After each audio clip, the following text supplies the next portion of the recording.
이제 32장에서 야곱이라고 하는 한 인물이 이스라엘이 됩니다. 이스라엘이라는 이름을 가진 한 사람 야곱의 새로운 인생에 대한, 이름이 바뀌었으니까 새로운 인생에 대한 처음 장면이 바로 33장에 기록되어 있습니다. 이름의 뜻을 성경에서는 이렇게 말하죠. 하나님과 및 사람들과 겨루어 이겼습니다. 32장 28절에 그렇게 표현합니다. 큰 싸움 끝에 얻은 이름이 이스라엘입니다. 야곱은 야복에서 야베크했다라고 두 주 전에 말씀을 드렸죠. 야베크가 겨루다, 야복은 강이고 야곱이고 언어 유희죠. 그런 언어 유희를 통해서 야곱의 인생은 참으로 투쟁적이고 전투적이고 경쟁적인 삶을 살았다라는 겁니다. 실제로 야곱은 태어나면서부터 씨름하고 경쟁하고 겨루는 삶을 살았다고 봐야 할 겁니다. 형 에서와 뱃속에서부터 주거니 받거니 누가 먼저 날까 하다가 옥신각신하다가 먼저 태어나려고 경쟁하는 중에 발목을 붙잡고 형 에서 뒤에 태어난 아들이 바로 야곱입니다. 출생의 순서가 바로 뒤에 발목 잡았기 때문에 2등이 되어서 야곱은 평생 동생이 됩니다. 얼마나 억울하겠어요. 2년 후에 태어난 것도 아니고 1년 후에 태어난 것도 아니고 바로 발목 잡고 났는데, 그러면 동등이잖아요. 동등. 꼬린을 동등으로 했는데 그 발목 잡았다는 이유만으로 그 비디오 판독 결과 야곱이 아들이 둘째가 된 겁니다. 그래서 형이라 불러, 그러면서 형이라고 부르게 됩니다. 이 출생의 순서가 형과 동생이라는 바꿀 수 없는 서열의 정체성을 만들어 버렸죠. 이 안타까운 인생을 평생 살면서 서열 2인자로 한 끝발차로 평생 동생이 된 거죠. 저희 집 딸이 아영인데 아시죠? 아영이가 5살 때 저녁을 차리고 있는 제 아내에게 와서 5살짜리 아이가 물었어요. 엄마, 오빠가 먼저 났어? 내가 먼저 났어? 그 당연한 질문이죠. 오빠니까 당연히 오빠가 먼저 났지라고 말했습니다. 좀 황당하기도 하고 당혹스러운 질문이지만 그래도 그렇게 말을 해줬습니다. 오빠는 7살이고 넌 5살이잖아 라고 말했습니다. 조금 시무룩해진 딸이 한참을 생각하더니 엄마에게 또 묻습니다. 사촌 언니들을 끌고 온 거죠. 엄마, 혜미 언니가 먼저 났어? 내가 먼저 났어? 누가 먼저 났겠어요? 언니인데 혜미 언니가 먼저 났지. 근데 혜미 언니의 동생이 혜지라고 있어요. 그건 동생이니까 한번 겨뤄볼 만했는가 보죠. 엄마, 혜지 언니가 먼저 났어? 내가 먼저 났어? 당연히 언니잖아요. 그래서 저희 아내가 아무런 거리낌 없이 당연히 네가 나중에 났지, 네가 막내야, 사랑스러운 막내야 라고 말했지만 이 사태는 수습할 수가 없었습니다. 그리고 올 것이 왔죠. 저희 딸이 터져버린 겁니다. 마구 울어대면서 엄마 미워! 엄마는 왜 나를 꼴등으로 놔가지고 내가 동생이야! 그러면서 그 길로 울기 시작해서 쥐어 터지고야 울음이 멈출 만큼 2시간 가까이를 그렇게 울었던 기억이 납니다. 이 서열 다툼이라고 하는 거예요. 가족 간에는 굉장히 뿌리 깊은 아픔일 수도 있습니다. 기본적으로 형제들이 나이와 상관없이 서열 정리라고 하는 시간을 갖게 됩니다. 아예 5살에서 10살 차이가 나면 형 끝나요. 성장 과정에서 신체 차이가 너무 많이 나기 때문에. 그러나 1살, 2살 되고 몸무게 차이도 비슷하고 키 차이도 비슷하고 겨뤄볼 만하면 틀림없이 형 아우라고 하는 순서 말고 그들 간의 나름대로 서열을 정리하는 어느 순간이 옵니다. 형을 형이라고 인정해야 되는 순간이 오고 동생을 동생이라고 질드려야 하는 순간이 옵니다. 특별히 형제 간의 서열은, 우열은 더더욱 분명합니다. 왜냐하면 하나님께서 세상을 만드실 때 남자와 4발 가진 짐승과 새는 다 흙으로 만들었거든요. 다시 말씀드릴게요. 남자와 4발 가진 짐승과 새는 다 흙으로 만들었어요. 좀 엮어서 설명해 보면 남자들은 4발 가진 짐승과 똑같아서 4발 가진 짐승은 생득적으로 서열에 민감합니다. 그리고 또 새 머리와 또 닮아서 한번 정해진 서열을 끝까지 끌고 갑니다. 결코 반역하지 않습니다. 형 그러면 형이 되는 거죠. 이해가 되시죠? 다시 말씀드릴게요. 남자는 네 발 가진 짐승과 새와 함께 흙으로 만들어진 그런 존재입니다. 하는 짓은 네 발 가진 짐승 같고 머리는 새 같습니다. 여기 형제로 자라본 형제들을 둔 가족들은 다 알 거예요. 동생은요, 늘 형에게 억울하고 치이고 상처받습니다. 성장 과정에서요, 물려받고 덜 받고 혜택은 형이 다 누리면서 사랑받는다라고 하는 약간의 혜택이 있는 것 같지만 결코 형이 누렸던 것만큼 내가 누리지 못했을 거라는 이 생각까지 갖습니다. 늘 형은 동생을 헤아려 주는 것 같지만 첫사랑과 관심은 부모님들의 첫사랑과 관심은 첫째에게 더 많았습니다. 막내니까 예뻐해 줄 따름이죠. 그래서 특히나 가부장적인 가정일수록요, 첫째를 향한 그 부심은 더 심한 것을 알 수 있죠. 이런 가족 구도 속에서 형과 아우는 생각보다 부모님들이 생각하는 것보다 훨씬 더 뿌리 깊은 갈등과 경쟁 속에서 자랐고 그게 실제로 존재한다는 것을 말하지 않았을 뿐이지 다 있어요. 있죠? 아니면 그만이고요.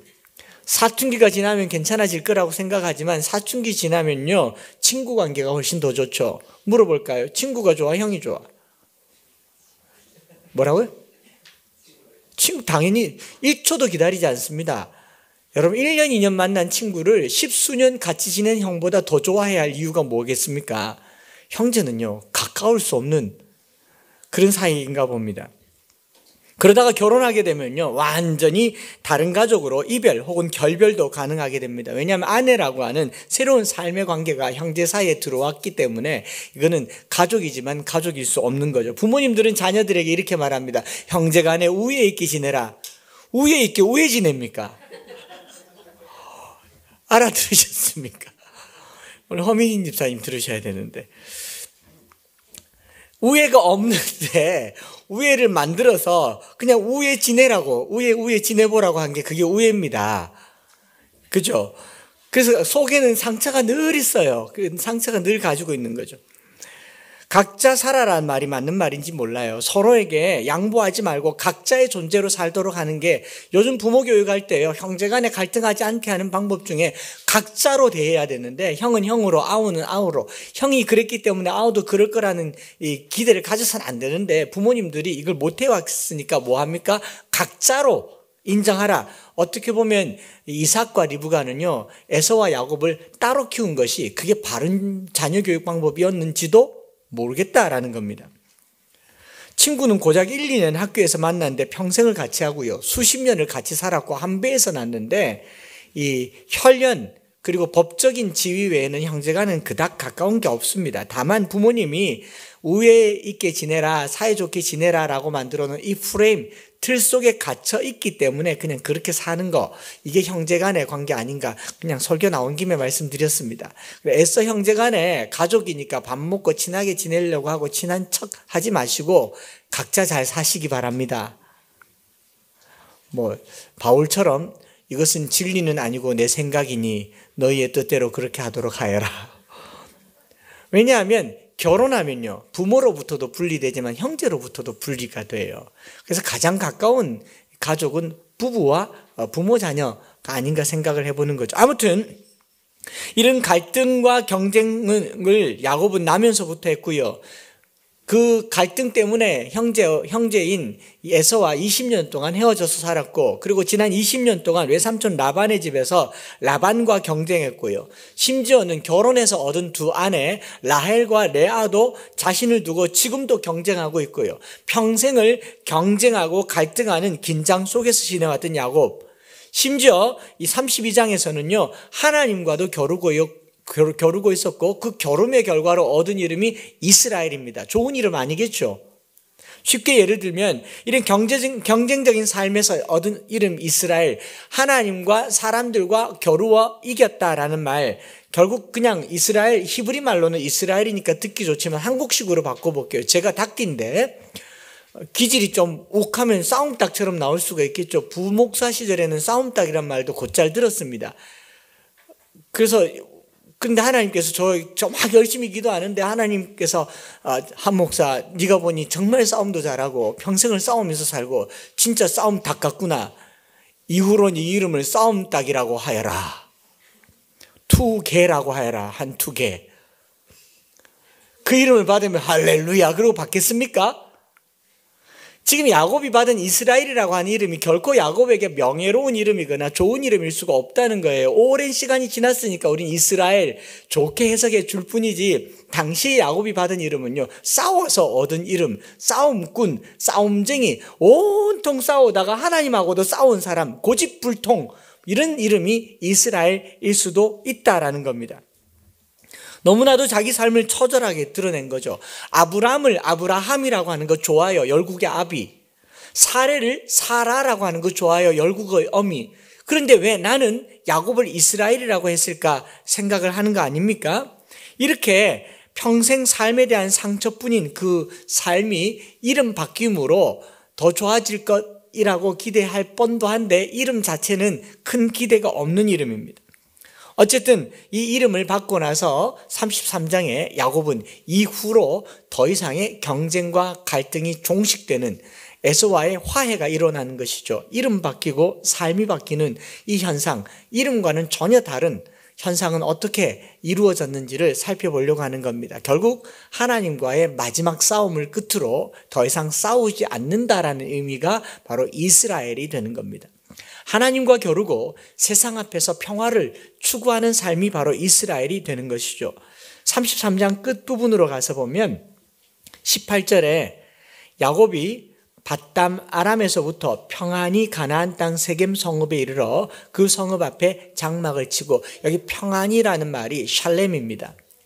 원문상으로는요, 평안히 가나안 땅 세겜읍에 이르렀다라고 하지만 원문상에는요, 평화의 도시 세겜에 이르렀다라고 얘기합니다. 그래서 샬렘 이르 세겜이라는 말을 씁니다. 샬렘 이르 세겜. 그러니까 야곱이 지금까지는 경쟁하며 싸우면서 살았는데 하나님과의 그 한 번의 겨룸으로 그의 싸움은 종식되고 형을 만났는데 화해하고 이제 어디로 가느냐? 평화의 도성 세겜에 이르게 되었다. 그러면서 거기서 밭을 사서 제단을 쌓고 엘렐로헤 이스라엘, 하나님은 이스라엘의 하나님이라고 부르게 된 겁니다. 뭐라고 얘기합니까? 이스라엘의 하나님. 결국은 야곱이 바뀐 것은요, 이름이 바뀐 게 아니라 이름 앞에 붙어있는 형용사가 바뀐 겁니다. 하나님은 이스라엘의 하나님이 되는 겁니다. 나는 싸움꾼으로 살았고 경쟁자로 살았고 평생을 경쟁하고 긴장하고 사기치며 쏟고 속이는 삶 속에 살았지만 이제 하나님이 나의 하나님이 되셔서 내 삶은 이제 더 이상 싸우지 않는다. 평화의 땅 샬렘 이르 세겜으로 넘어가게 되는 것, 이것이 야곱이 변화되게 되는 이 인생 변환의 첫 번째 단초가 된다라는 겁니다. 33장은 야곱이 인생의 새 이름으로 전환점을 맞이하는 첫 장면으로 모든 경쟁과 갈등이 종식되는, 마무리되는 평화와 화해의 모습을 보여주고 있습니다. 저는 말씀 준비하면서 이렇게 생각해 봤어요. 우리는 지금 전쟁 중입니다. 바이러스와 전쟁 중이고요. 정치적인 여러 가지 이슈와 전쟁 중이고, 심지어는 젊은이들과 기성세대와 전쟁 중입니다. 말하면 상당히 날을 세우고 각을 세우고 화해하기가 어렵습니다. 부모 자식 대화하기 쉽습니까? 저는 쉽지는 않아요. 굉장히 많이 생각을 해야 돼요. 쉽게 한 말이 얼마나 되받아쳐서 나온다는 걸 이제는 조금씩 배워가고 있기 때문에 안 쉽더라고요. 그래서 그런 긴장 상태에 있던 야곱의 삶이 하나님과의 그 한 번의 싸움으로 평화로 이루어지게 되는 것. 매일 전쟁 같은 우리의 삶이요, 살렘 이르 세겜, 평화의 땅에 이르게 되도록 우리를 인도하시는 하나님, 이스라엘의 하나님, 우리 하나님을 만날 수 있는 저와 여러분들 되시기를 소망합니다.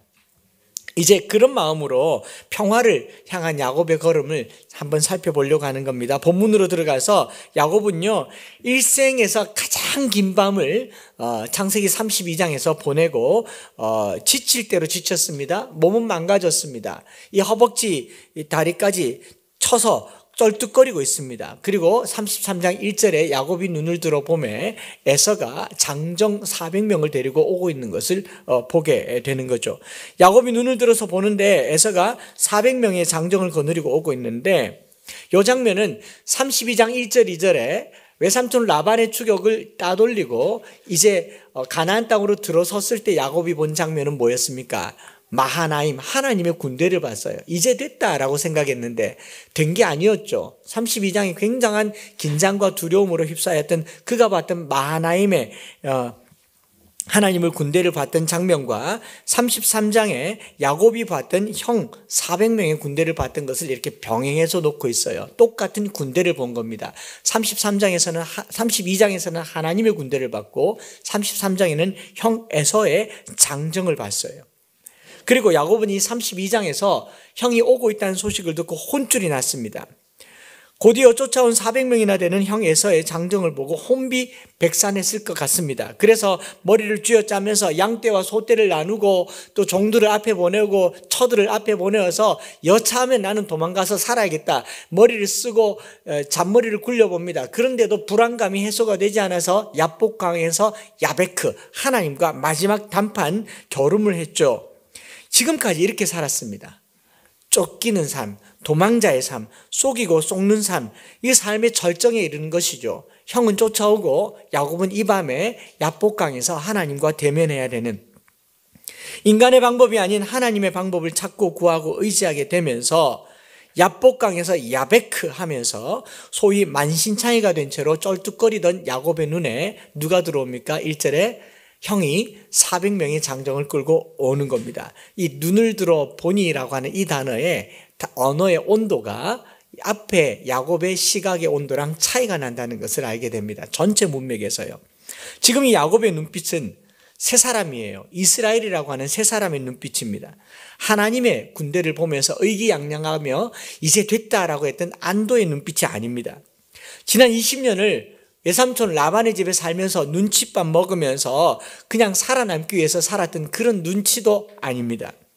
사랑을 얻기 위해서 14년을 하루처럼 보냈던 그런 이 뜨거운 열정의 눈빛도 아니었을 것이고요. 그리고 바로 32장에 야곱이 가졌던 형 에서를 향한 두려움과 공포와 달아나려고 했던 그런 염려의 눈빛도 아니었습니다. 지난밤에 허벅지 관절이 어긋나서 쩔뚝거릴 정도로 몸이 망가졌고 이제 지칠 대로 지쳐 있지만요, 지금 야곱이 바라보는 형 에서를 바라보는 이 눈빛은요, 제가 느끼기에는 세상 초월한 평화의 눈빛인 줄 믿습니다. 하나님을 만나고 나서 이제 그의 앞에 엄습하는 400명의 장정이 두렵지 않았더라라는 겁니다. 염려되지 않았더라라는 거예요. 그 앞전에는 두려웠어요. 두려워서 양떼와 소떼를 나누었고 가족들도 나누었습니다. 그러나 하나님을 만나고 난 그 순간 야곱의 시선은 달라졌습니다. 상황은 똑같아요. 여전히 400명이 오고 있습니다. 상황은 바뀐 게 없는데 바라보는 시각이 달라진 거죠.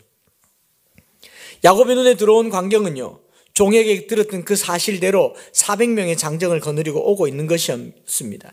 충분히 두려워할 만한 장면에서 야곱이 두려워하지 않을 거라는 이 근거가 어디 있는가, 야곱이 어떻게 변했는가를 이제 찾아보려고 하는 겁니다. 그 첫 번째가 뭐냐면 바로 앞장에서 야곱은요, 자식과 아내들과 여종들을 앞세워 보내고 자신은 뒤에 있습니다. 33장 1절에도 그렇게 나오는 것 같아요.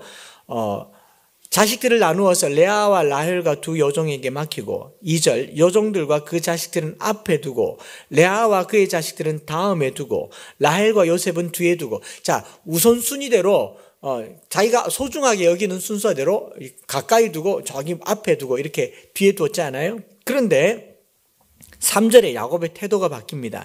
자기는 그들 앞에서 나아가되 몸을 7번 땅에 굽히며 그의 형 에서에게 가까이 갔다. 그들의 앞에서 나아갔다라고 얘기합니다. 야곱, 소위 분이엘 체험이라고 하는 하나님 체험 이후에요, 야곱의 삶의 근본적인 삶의 위치가 바뀐 겁니다. 그 이전에는 비겁했어요. 두려웠습니다. 양떼와 소떼와 가족들 뒤에 숨던 이 후방의 삶을 살다가 하나님을 만나고 비록 쩔뚝거리지만 전방의 삶으로 삶의 근원적인 위치가 바뀐 겁니다. 후방의 삶이 전방의 삶으로 바뀌는 거죠. 뭐 이렇게 명제를 만들어 봤습니다. 후방에서 전방으로, 앞에 종들과 가족들을 두고 여차하면 내 목숨이라도 건져볼 요량이었던 이 비겁한 사람 야곱이 이제는 자기가 전방에 나아가서 가족들을 뒤로 두고 내가 죽으면 죽을지언정 내 가족을 지키겠다라고 하는 용기 있는 삶으로 변모한 것을 보게 되는 거죠. 이것이 새 이름을 가진 새 사람의 특징이 아닌가 생각해 봅니다. 저와 여러분들이 하나님을 만난 그리스도인인 줄 믿습니다. 하나님을 만난 사람이에요. 지금까지는 두려워서 준비가 안 돼서 내가 뭔가 부족해서 후방에 살았다면 누군가가 내 앞에서 희생이 될 수도 있는 이 삶이 이제 전방으로 나아가서 내 뒤에 누군가를 두고 보호할 수 있는 그런 그리스도인으로 커가는 것. 가족을 희생물로 삼을 것인가? 가족을 보호할 것인가? 내 삶의 위치가 전방에 있을 것인가? 후방에 있을 것인가? 이게 야곱이 변화받은 첫 번째 변화가 아닌가 생각합니다. 쩔뚝거려도 전방에 설 수 있는 이 용기, 그것은 이제까지 내가 싸운 싸움이 내가 아니라 하나님이라는 것을 알게 되었기 때문이고 그 믿음 때문인 거죠. 저나 여러분들의 삶에 지금까지 뒤처져 있는 여러 가지 이유들이 있을 겁니다. 두려워서 그럴 수도 있고요. 돈이 없어서 그럴 수도 있고 실력이 없어서 그럴 수도 있고 못 배워서 그럴 수도 있습니다. 기회가 오지 않아서 그럴 수도 있습니다. 그러나 내가 후방에 물러나가 있는다면 누군가는 내 앞에서 희생양이 될 수도 있다는 생각, 그 생각을 가져야 전방에 설 수가 있는 겁니다. 오늘 저와 여러분들이 그리스도인으로 예수를 만난 자로요, 누군가를 지킬 수 있고 누군가를 보호할 수 있는 전방의 삶을 사시기를 축복합니다. 물러나서 계산하고 이리저리 요령 부리는 삶이 아니라 최전선에 있는 삶이죠. 요즘 젊은이들이 왜 후방의 삶을 산다고 생각하느냐 하면 투자하는데 영혼까지 끌어바친다고 합니다. 투자하는데 빚을 끌어다가 투자를 한다고 합니다. 이거 후방의 삶이죠. 왜냐하면 계산해야 되니까. 장래일을 계산해야 되니까. 여차하면 빼서 이쪽으로 넣어야 되니까. 여차하면 빼서 이쪽으로 넣어야 되니까. 이건 후방의 삶이에요. 많은 투자 전문가들이 뭐라고 얘기합니까? 투자하는 거 좋은 기회일 수 있지만 자신에게 투자하라고 얘기하지 않습니까? 자신의 노동에 투자하라고 얘기하잖아요. 자신의 근로에 투자하라고 얘기하지 않습니까? 내가 한 달 일해서 알바를 해서 30만 원을 번다면요, 3억을 투자한 것보다 더 큰 투자 가치가 있다라고 얘기한다고 하지 않습니까? 내가 30만 원을 벌면 3억짜리 인생을 사는 건데 그 3억을 끌어다가 투자하고 있는 이 후방의 삶, 이게 두려움과 비겁함의 현상이라고 하는 것이죠. 우리나라 산업 경제가 어려워지고 있는 이유 중에 하나는요, 생산과 제조하는 일을 하지 않고 뒤에 앉아서 투자해서 넣었다 뺐다 하면서 전방에 있는 삶에 고통을 주기 때문인 겁니다. 우리 교인들 중에 제조업 하시는 분들 있잖아요. 손 한번 만져보세요. 얼마나 거친지. 전방의 삶을 사셔야 됩니다. 그리스도인들은 전방에서 살아야 세상을 책임지고 세상을 이끌어갈 수 있는 것, 이것이 주님을 만난 삶인 줄 믿습니다. 쩔뚝거려요. 지쳤어요. 밤 꼴딱 샜어요. 쉬고 싶겠지만 야곱은 가족을 이제 뒤로 하는 법을 배웠습니다. 저와 여러분들의 삶이, 특별히 우리 남성분들이 가족을 뒤로 하고 전방에서 용기를 내시기를 축복합니다. 두 번째로 야곱의 변화가 무엇이냐면 야곱이 에서와 회복하는 회복의 노력에 대해서 살펴보려고 하는데요. 야곱은 형 에서와의 그릇된 관계의 회복을 위해서요, 철저하게 원점으로 되돌려 놓으려고 하는 엄청난 노력을 하고 있습니다. 본문을 다시 보면요, 3절, 자기는 그들 앞에서 나아가되 몸을 7번 땅에 굽히며 그의 형 에서에게 나아가 가까이 가니, 7번 몸을 땅에 굽힌다라고 말한 이 표현은요, 고대의 아마르나 서신이라고 하는 고대 문서에 의하면 7번 절하는 것은 봉신이 주군에게, 군주에게 경의를 표현하는 이 표현 양식으로 최고의 표현 방법이 7번 절하는 것이라고 기록되어 있습니다. 즉 야곱이 형에게 7번 절하는 것은요, 그의 축복을 빼앗은 중대한 기만 행위를 원상태로 되돌려 놓겠다라고 하는 그 노력이라는 거죠. 그리고 원래 내가 형에게 엎드려 절했어야 되는데 아비의 복을 내가 가로챘으니 이제 형에게 엎드려 절한다. 형이 내게 주가 되었다라는 말을 하는 거고, 거기에다가 예물을 드려서 에서의 마음을 달래는데 이 내용이 창세기 27장 29절에 있어요. 이삭이 원래 아들 에서에게 축복하려고 했던 그 축복의 내용이 이런 겁니다. 만민이 너에게 엎드려 절하기를 원하노라. 내 어미의 아들들이 너에게 엎드려 절하기를 원하노라. 이거였어요. 그러니까 원래 아버지가 형님에게 복을 주려고 했던 복의 내용이 뭐냐면 만민이 너에게 엎드려 절하기를 원하고 내 어미의 아들들이 너에게 엎드려 절하기를 원하노라 라고 하니까 그 아들들은 자기밖에 없잖아요. 야곱이. 그래서 형 에서에게 절합니다. 에서는 야곱에게 절한 적 없어요. 이걸로 미루어 보아 아버지 이삭의 축복이 야곱에게 이루어졌습니까? 안 이루어졌습니까? 안 이루어졌어요. 야곱은 자기가 받은 축복을 형 에서에게 다 돌려줍니다. 고스란히 돌려줍니다. 행동으로 돌려줘요. 7번 절하면서 이거 형 거예요. 네 어미의 아들들이 네게 절하리라 라고 했던 이 약속을 그대로 돌려주는 겁니다. 여기 7번 절하는 건 단순한 사과의 형태도 아니고요. 살려달라고 애걸하는 표현도 아니며 아버지의 축복이 형에게 이루어져야 마땅하다라고 하는 환원의 개념, 회복의 순간이 이 장면인 겁니다. 이들이 헤어질 때 가졌던 지독한 원한과 이 보복심이 한순간에 해소될 수 있었던 것은 이 7번의 절 때문이었습니다.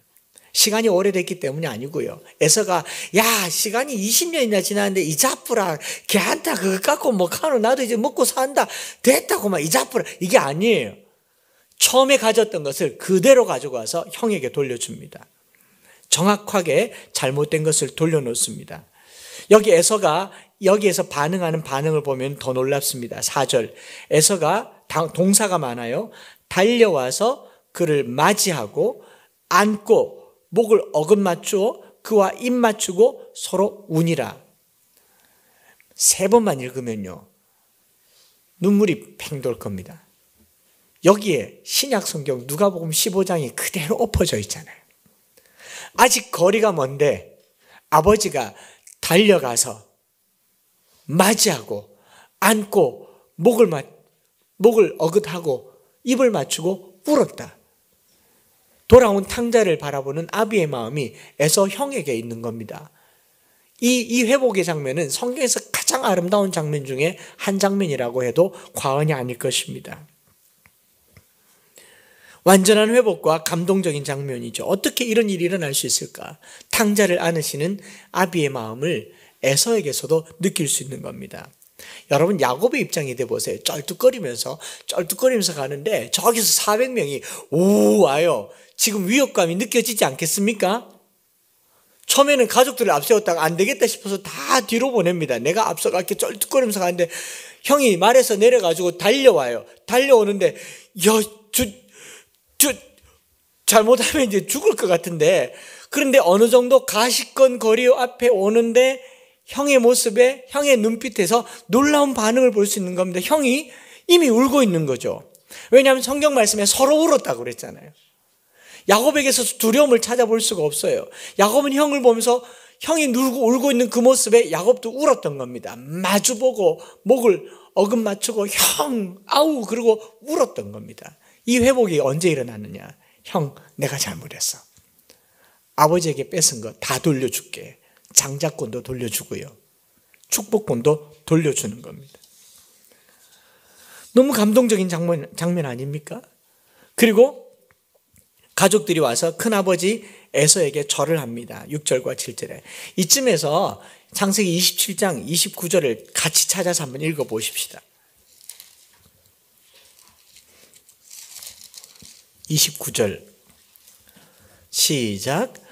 만민여를 섬기고 열국이 내게 굴복하리니 내가 형제들의 주가 되고 내 어머니의 아들들이 내게 굴복하며 너를 저주하는 자를 저주를 받고 너를 축복하는 자는 복받기를 원하노라. 아버지 이삭이 에서에게 하려고 했던 이 축복이 지금 야곱을 통해서 에서에게 그대로 일어납니다. 야곱의 가족들이 다 나와서 뭐합니까? 절해요. 그리고 33장 전체에서 야곱은 에서를 단 한 번만 형이라고 부르고요. 계속 주라고 얘기합니다. 내 주께 은혜를 입었으니 주여 그리마옵소서 얘기합니다. 형은 계속 괜찮다 동생 아우라고 얘기하지만 야곱은 형이라고 부르지 않고 주라고 얘기합니다. 결국 이삭의 복은 원래대로 에서에게 고스란히 돌아가게 되고요. 나중 구약 이스라엘의 역사를 보면 이 에서의 후손이 에돔이 되죠. 다윗이 왕이 되었을 때 잠깐 다윗에게 복속되어서 이 통일 이스라엘 왕국의 다윗 왕국에 소속되기는 하지만 남북 이스라엘이 분열되면서 에돔 족속은 독립해서 이스라엘의 주변 국가로 계속 이스라엘과 경쟁 관계나 다른 관계에 있습니다. 결국 이스라엘에게 속하지 않아요. 나중에 신약 시대에 가서 지금 이스라엘 성지순례 가면 이두메 족속이라고 하겠죠. 남쪽 이 사막 지역에 이두메 종족이라고 해서 신약 시대 1세기 때 로마 황제의 이 칙령으로 이스라엘을 다스리는 왕 이름이 헤롯이죠. 헤롯이 에서의 후손이 됩니다. 결국 이삭의 축복이 그대로 이루어진 거죠. 네가 만민을 다스릴 것이고 네 어미의 아들들이 네게 엎드려 절할 것이다. 결국 그대로 된 거예요. 저는 이 말씀을 보면서 이렇게 생각했어요. 야곱은 에서에게서 속여 빼앗은 모든 것을 원점으로 되돌려 놓고요. 오래전에 범했던 자신의 죄들을 원상태로 돌리려고 하는 야곱의 이 노력, 이 구절에서 회복이 일어나는 겁니다. 속여 빼앗은 모든 것을 돌려놓는 거죠. 그것을 어떻게 말하느냐 하면은 10절에 보면 내가 형님의 얼굴을 배운 즉 하나님의 얼굴을 본 것 같사오며 형님도 나를 기뻐하심이니이다. 이게 무슨 말이냐면요. 이게 기뻐한다라는 말은 연락하다, 라짜라고 하는 히브리 말을 쓰는데 레위기 1장과 7장과 19장에 보면 하나님께서 재물을 흠량하다, 연락하다라고 하는 이 재물의 개념과 같이 써요. 즉 원문을 이렇게 병행해서 해석하면 이런 거죠. 32장에서 하나님이 나를 받아주셨던 것처럼 형님도 나를 받아주시기를 원합니다. 여기 진정한 회개의 원리가 들어가 있습니다.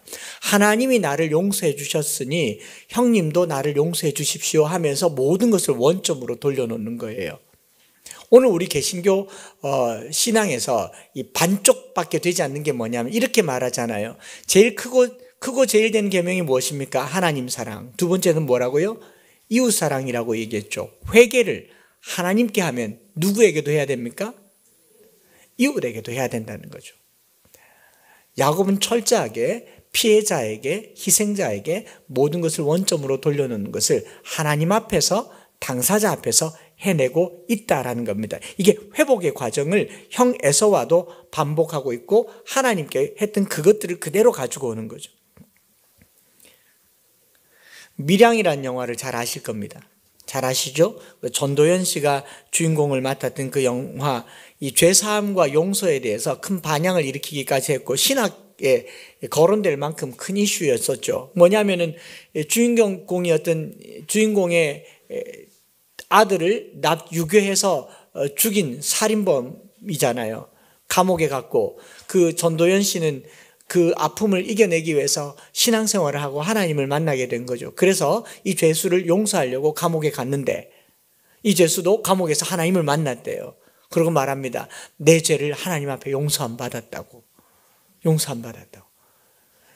이때 주인공이 그냥 이성을 잃어버리죠. 하나님을 부인해버립니다. 왜? 정작 용서받아야 할 대상은 난데 하나님께 용서받았으면 다 괜찮다라고 여기는 거. 이때 저도 어릴 적에 그렇게 들었습니다. 시편 51편에 다윗이 고백한 그 한 편을 가지고요. 우리 회개의 레인지가 범주가 너무 약해져 있는 거죠. 다윗이 뭐라고 얘기했냐면 내가 여호와께만 범죄하였습니다라는 이 말 때문에 하나님 앞에 죄를 회개해야 된다. 하나님 앞에 죄 문제를 풀어야 된다. 이 말 한마디 때문에 정작 풀어야 될 사람 앞에 회개하지 않는 기독교가 된 거죠. 사람 앞에 회개하지 않으면 하나님도 용서하지 않을 수 있다는 것을 알으셔야 되는 겁니다. 야곱은 하나님 앞에 이 환도뼈가 부러지면서까지 해결되었던 그 해결이 뭐냐? 형 앞에서도 엎드릴 수 있는 힘을 갖게 된 겁니다.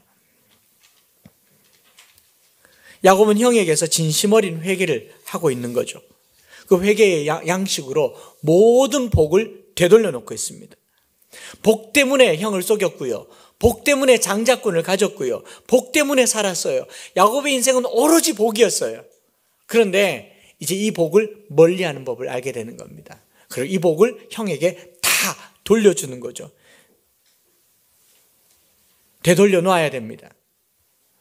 우리 사랑하는 형제자매들, 돈 때문에 형제 간에 갈등이 있으면요, 그거 주세요. 야구장 가가지고 야구 공 잡으면 뭐라 합니까? 아조라 안 가죠. 리듬 살려가지고 시작. 예. 아조라. 줘야 돼요. 못 알아들으셨군요. 야구장을 안 가봐서. 이 뜰채로 야구공을 탁 잡았는데 그 옆에 애가 이렇게 쳐다보고 있으니까 관중들이 다 아조라 아조라 그러고 있더라고요. 줘야 돼요. 일 때문에 서로 양보 못할 그런 관계에 있으면 그거 줘야 되는 겁니다. 그래서 성 어거스틴은요, 당당하게 불의한 길 가는 것보다 쩔뚝거리며 하나님 뜻 안에 있는 것이 더 복이 있다. 쩔뚝거리며 가더라도 손해보는 길이 복이라고 성경은 그렇게 알려주고 있는 겁니다. 돌려주라는 거죠. 그 세 번째가 바로 오늘 우리 설교 제목이기도 하고 기도 제목이기도 한 겁니다. 이 야곱의 변화가 어떤 변화가 생겼냐면, 평생 복 받으려고, 복을 얻으려고, 아비의 복을 내 것으로 만들려고, 형의 복을 내 것으로 만들려고 그 복을 추구하던 삶이 이제는 은혜를 추구하는 삶으로 바뀌게 되는 겁니다. 복이 변하여 은혜가 되는 겁니다. 자신이 누리고 있던 것을 더 이상 복이라는 표현을 안 씁니다. 33장이에요. 복이라고 써야 될 만한 부분이 굉장히 많습니다. 이 아이들 하나님께서 복 주셨습니다. 이 재물들 하나님께서 복 주셨습니다. 라고 말하는 대목을 전부 다 은혜로 바꿨습니다. 이 자녀들 하나님의 은혜로 주신 자녀들입니다. 이 재물들 하나님의 은혜로 주신 자녀들입니다. 이제 내가 내 주 형님에게 은혜를 얻기를 원합니다. 라고 얘기합니다. 복이 변하여 은혜가 된 거죠. 복에 대한 표현을 아예 하지를 않습니다.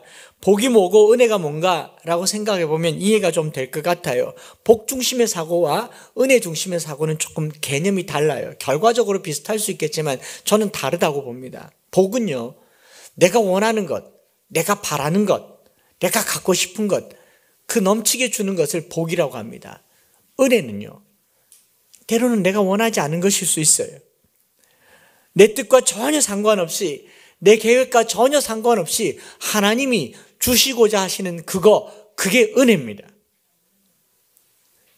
주도적으로 하나님이 다 하시고 그 일이 나쁜 일이든 좋은 일이든 은혜로 받아들이는 것, 이걸 은혜라고 얘기합니다. 제일 대표적인 경우가 있죠. 고린도후서 12장 7절부터 9절에 이런 내용이 있습니다. 사도 바울의 이야기죠. 사도 바울은 자기의 육체의 고통이 너무 심했습니다. 모진 고난을 견뎠지만 몸이 겪는 고통을 이길 수가 없어서 3번이나 하나님께 기도했는데 하나님께서 뭐라고 얘기합니까? 고린도후서 12장 7절. 여러 계시를 받은 것이 지극히 크므로 너무 자만하지 않게 하시려고 내 육체의 가시 곧 사탄의 사자를 주셨으니 이는 나를 쳐서 너무 자만하지 않게 하려 하심이라. 이것이 내게서 떠나가게 하기 위하여 내가 3번 주께 간구하였더니 나에게 이르기를, 한번 따라할까요? 내 은혜가 네게 족하도다.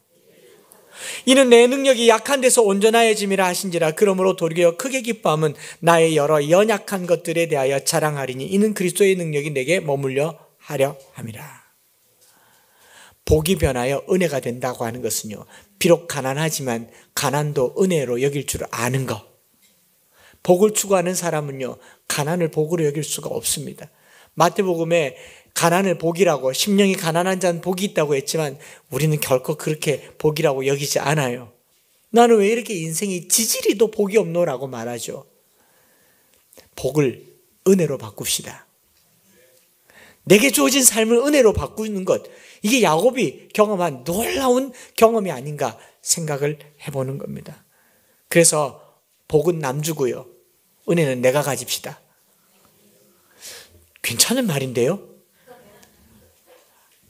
한번 따라합시다. 복은 남주고 은혜는 내가 갖자. 우리 신앙생활이 이거 아닌가 생각합니다. 말씀 마칠게요. 본문의 이 화해, 하나님의 놀라운 작품입니다. 위대한 작품이에요. 야곱의 허벅지를 꺾고서야 야곱은 복과 은혜를 구별할 줄 알게 됩니다. 빼앗은 복을 다 건네주고서야 은혜를 발견하게 되고 비로소 평화의 땅 세겜에 이르게 됩니다. 예루살렘, 이름의 뜻도 평화의 도성 예루살렘 아닙니까? 우리가 이 땅에서 평화를 누리려면요, 세 가지 기억합시다. 후방에서 전방으로, 후방에서 전방으로 회복을 위한 각고의 노력을 돌려놓는 은혜가 있기를 바라고, 내가 가진 모든 것은 복이 아니라 은혜인 줄 아는 저와 여러분들 되었으면 좋겠습니다.